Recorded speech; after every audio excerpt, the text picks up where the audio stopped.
بینندگان عزیز و ارجمند سلام. معیارهای قانون در تنظیم مناسبت‌های جمعیتی نقش کلیدی داشته. قانونشکنی بخصوص کرداری با جامعه خفناک، جنایت و جنایتکاری، آسایشتگی را خلالدار ساخته با مردم تنها ناراحتی می‌آورد. چند حادثه جنایتی را که کارمندان مقامات کارهای داخلی در هفته اخیر آشکار نمودند با شما منظور می‌نماییم. در استودیو با شما ما رخسار تولدزاده. متوجه باشید به سرخط برنامه امروزه.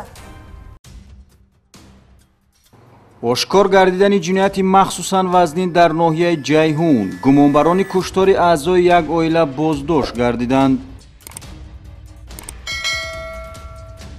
در حالت مستی اداره کردن واسطه نقلیات به حبس مأموری جلب کردن رانندگان سرخوش. آشکار گردیدن جنایت دزدی در ناحیه سینو. نابالغ از بی‌مسئولیتی والدین استفاده کرده پس چنبرک автомاشین نشست. این و دیگر خبر و گزارش‌های جنایتی در نشر نوبتی برنامه کریمینالی اخباری وزارت کارهای داخلی.